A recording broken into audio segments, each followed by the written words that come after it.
University Park, Illinois, mostly, between there and Chicago. I mean, I had a pleasant childhood. I mean, it wasn't without certain trauma, but what childhood is without, certain trauma.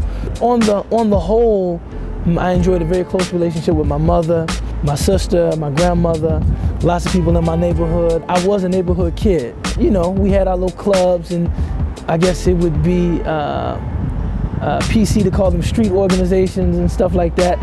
As youth that we were, involved with. I'm going on camera, I'm gonna put some Carmex on my lips, man. I look like I just got done eating powdered donuts.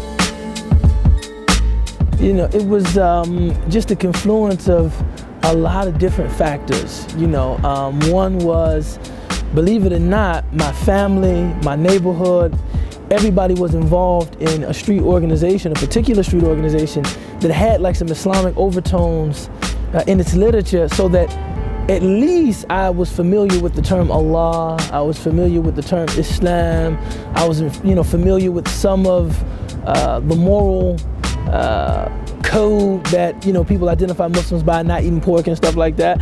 And then it was hip hop music. I was really into hip hop, and it's people really thought it was going to come back with like J-Elect, but hip hop, you think about Jay Electronica, who's a hip hop artist who's popular now, there was a lot more hip hop like that you could just really feel the influence of what we would call like proto-Islamic movements, the Nation of Islam, Moorish Science Temple of America, 5% Nation of Gods and Earth. So between, Wu-Tang, even Daddy Kane, even, Common at that time, there was a lot of just kind of like very subtle Islamic messaging that kind of, piqued my curiosity about Islam.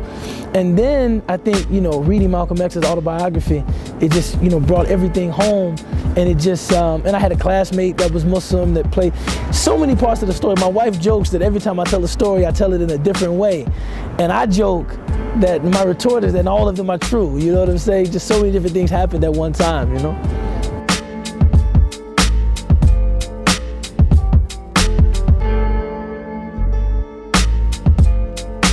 Yeah, hip hop, man, is such a force. It could be a force for good, it could be a force for bad, it could be a force for political awareness, it could be a force for being apolitical. You know what I'm saying? But hip hop is definitely a force. If you look at hip hop, and hip hop being the preserve of like Black and Latino youth, culture, that culture has always sought inspiration from sources that resonated with them, but sources that were also identified as being not un-American, but like something that frustrates domestication, something that is not domesticated very easily. And I think that is probably the main reason that Islam has always been a source of inspiration for the hip hop community. Because it's something that resonates with us, obviously, so it's not alien. It couldn't, if it was completely alien, I don't think it would resonate at all. But it's not of in a way that makes it cool. Essentially cool is something that, resonates, but is not so commonplace that it doesn't warrant, attention, if you will. You know what I'm saying?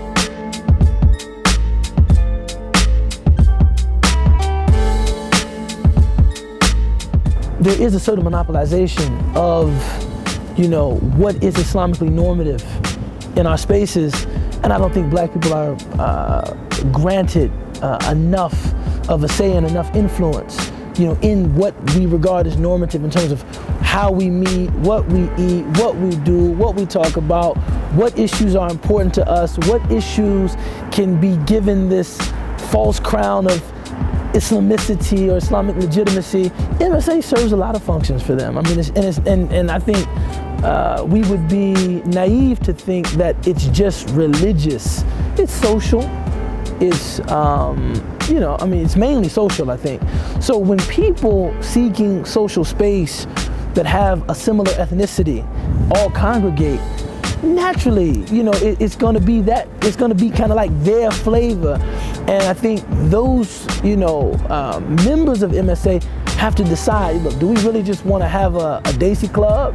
Or we just really want to have Southeastern Asian Students Club, or do we really just want to have an Arab American Students Club? Or because if we do, there's an opportunity to create that kind of club on campus.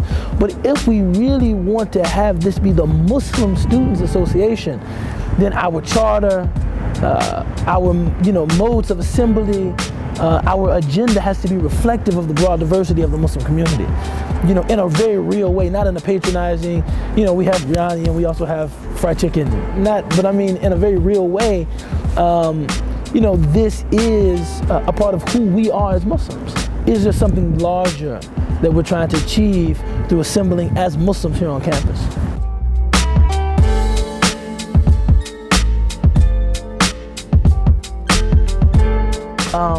Before, I think, Muslims in this country, and this is mostly anecdotal, I'm not a sociologist or an anthropologist, but I know some good ones. I think Muslims in this country have taken one to two approaches. Either one, I'm talking about non-black Muslims. I'm not really that concerned with race. I'm not, I don't think about it. Despite the fact that, I enjoy, we're talking pre-9/11, despite the fact that I've enjoyed many of the privileges restricted to those that are socially white. I'm Indian or I'm Muslim, whatever. Most of my peers socially are white because of where I work, because of where I live, because of where I entertain, where I seek entertainment and stuff like that. But I'm not like committed to whiteness in that way. And this is what I would characterize as a racially agnostic attitude. Like, I don't really think about it. I don't know, whatever. And the other attitude is people that are a little more purposefully like, I am white. I am Caucasian, I am white. And this is just more among Arabs. Both of those approaches, I think, are just wrong-headed and short-sighted. Number one, this idea about kind of sneaking into the nether regions of whiteness, I think that was shattered 9/11. You're not socially white anymore. So if that is what you were kind of resting on, that's over. In terms of the racial agnosticism, I just think it's a bad strategic move. And I don't think America is a place that it's advantageous to do that, to take this kind of, I think, no, America's a place where you have to make a choice in your politics, in where you spend your money, how you spend your money. To stand with the black community in that regard is to stand with those that are historically the most disproportionately affected by the ills of American racism. And I think it's a good place for anybody that has a prophetic path to be aligned with that community. Not to say this is the only oppressed minority community in America, but it definitely is, of oppressed minority communities, it has a special relationship to the founding of America, to the discourse of civil rights in America. So I think it would be a good place for us to be strategically. For me, I'm there viscerally. It's just where I love black people, I'm a black person. But for Muslims, I think it's a good place for us to be strategically, as a community.